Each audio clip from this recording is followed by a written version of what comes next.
Good morning, everyone, and thank you for joining me today. Now, you're probably wondering what on earth has she got on her chin, but if you've seen my previous video, you will see what this is. It's a chin lift mask by Huda Beauty WISHFUL Cosmetics. So I am letting this work, and I thought while I'm doing that, why don't I do a first impression review of the new Charlotte's Magic Lip Oil, which arrived on the same day, and so I thought, let's do this. Okay.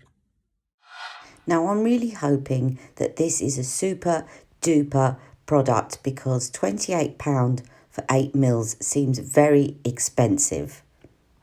So I think for that price, and there is 8 mils in it, I'm hoping that it does super fantastic things to my lips, because it is very expensive. Now, it's called a lip conditioner, and it says by day it's a lip mask, lip conditioner by day, lip mask by night.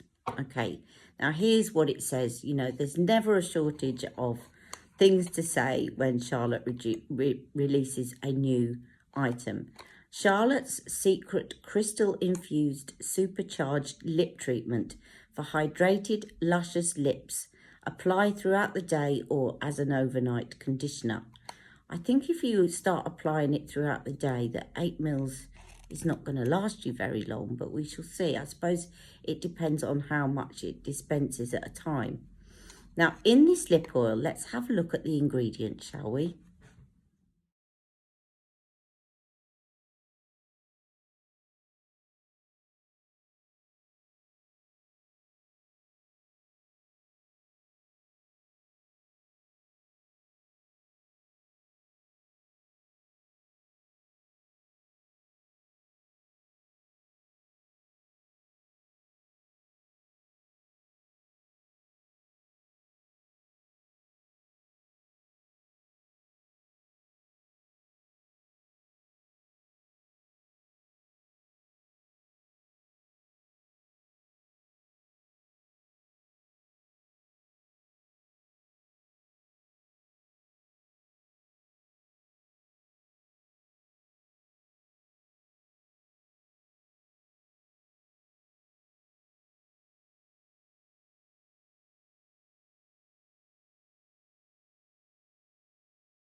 Okay, so I've just been having a look at the ingredients. I did study these before I got it actually, and it came out.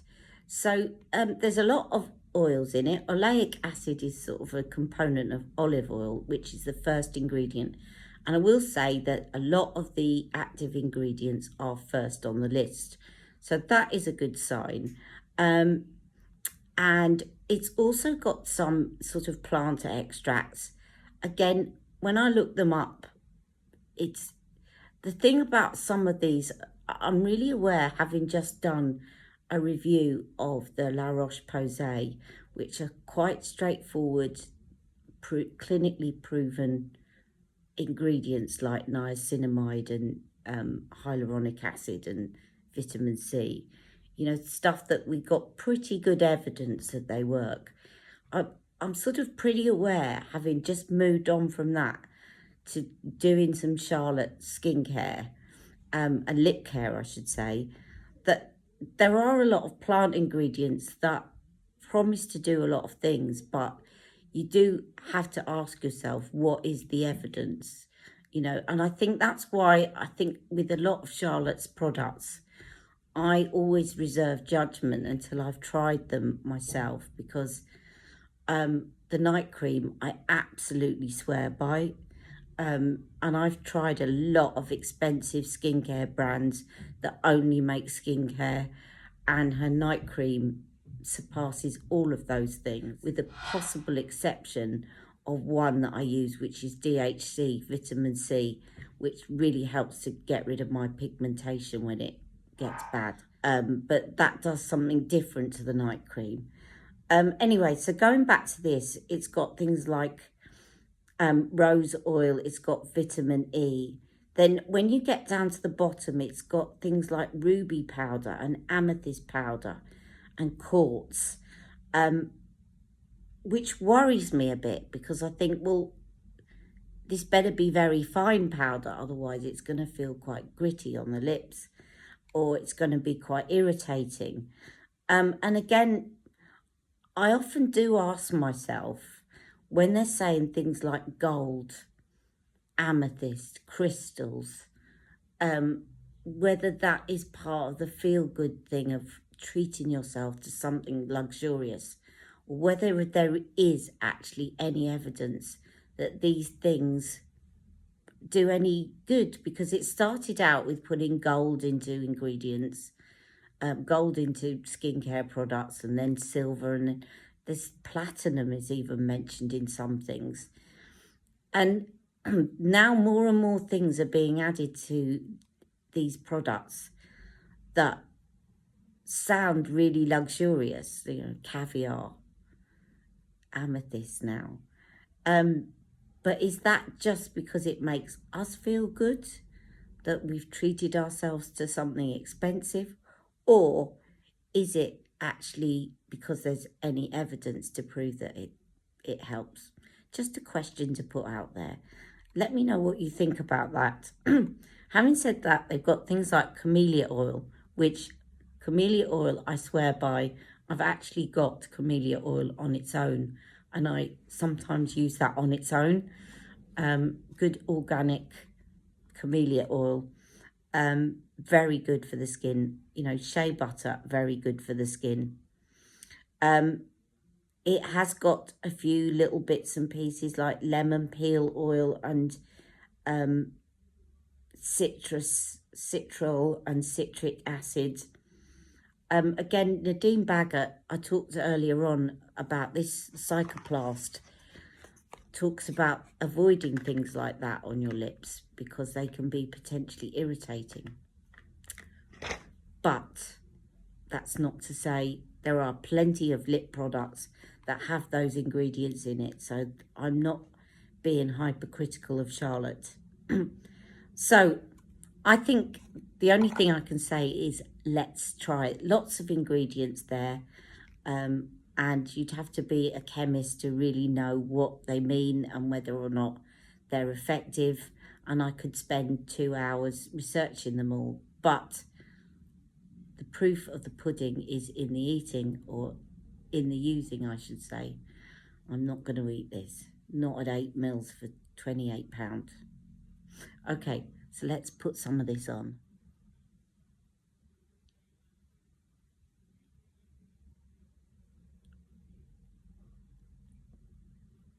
Now, I did try a little bit of this on my lips when it arrived last night, so I'm cheating a bit. It's not quite my first impression. But the thing that surprised me is I was expecting something that felt oily on my lips. And actually, it doesn't. It feels like a clear lip gloss. It's got a very vanilla scent to it and taste. And I can see where the amethyst and the crystal comes in, because it gives you a beautiful sheen. It's not too glittery. Just put some on my hand here. I'm just going to put some on my hand so you can see.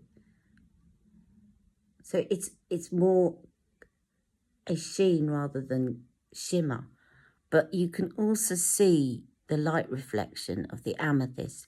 So I think maybe the amethyst and the crystal is more about the appearance of your lips and making them look fuller rather than the skin benefits. I like the way that it dispenses. Very handy, and it means that you don't apply too much. So hopefully this is going to last quite a while. I'm quite impressed actually on first impression, or I should say second impression, because it feels quite gentle on the lips. It's not one of those that tingles the lips, because again, I don't think they're particularly good. They might feel good, but they're not particularly good. And I think they're really nice for a nude lip as well, or a base for your lipstick. So I'm very impressed. My question would be, she brought out a lip conditioner when she brought out the Hot Lips 2 collection, which is also very good. So there's 2 products to try. And the lip conditioner is also very good. And I'm trying to think which one of the 2 I prefer, because the lip conditioner is also £28 if you buy it in the actual, if you just buy the refill, it's cheaper. And that one, I've forgotten the name of it now, the lip conditioner.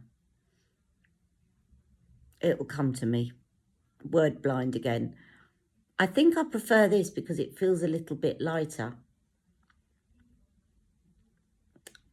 But it'd be interesting to see how it compares actually to the lip conditioner. So I'm just going to get that, and I'm going to have a look at the ingredients in that and compare it with this. Okay, I've just looked up the ingredients for Enigmatic Edward. That is the name of the lip conditioner. So it's got a few similar ingredients. It's got the hyaluronic acid, and it's got some oils, but it's got jojoba oil instead of the Camellia Oil, and it's got shea butter as well. So they both got shea butter. From the look of the ingredients, it doesn't have as many plant extracts as in here. And it doesn't obviously have the crystal or the amethyst, so it's not going to give you that kind of shimmer that this gives you, kind of light reflecting shimmer. I would say on the whole, the difference between Enigmatic Edward and this is that Enigmatic Edward would be a very good primer to use under your lipstick, whereas this is more of a treatment and something to kind of help at night or even in the day if you've got dry lips and you want to treat your lips. An Enigmatic Edward more for a primer to put on before your lipstick. This as well would work as a primer for your lipstick. But I think though that would be my general impression. This is more of a treatment, that's more of a primer. So I hope that's helpful. But I am quite impressed, and I think it does make the lips look fuller.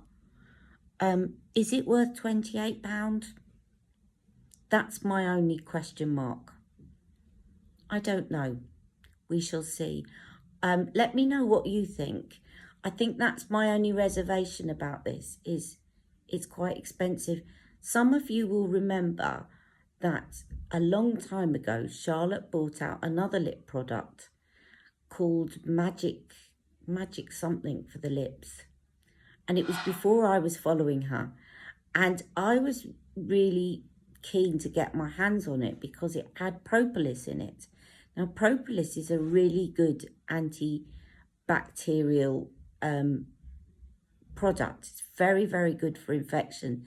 So it's good in, like, if you got cold sores or anything, but it's just really good at making sure that there's no germs sitting around. And I've used propolis a lot. I used it when I had my ulcer, and it turned my ulcer on my foot around within a week. And I used it following surgery when I had what looked like to be an infected skin condition around the scar on my abdomen. So I really liked propolis. And that was in this first product, which was called Magic something for the lips. But again, that was quite expensive for what it was, and it was discontinued. Let me know, anybody, if you ever purchased that, because I know a few of you following me have been purchasing from Charlotte Tilbury a lot longer than me.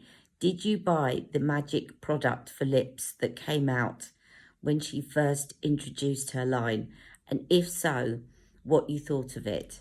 Because this now has obviously replaced it. I think this is very handbag friendly. It feels nice on the lips. It doesn't feel too gloopy. Overall, I would give this probably a 6 out of 10. And I think if it wasn't for the price, it would probably go up to 8.5 out of 10. Okay, thanks for joining me. And I'm going to go back to finishing off my skincare video now.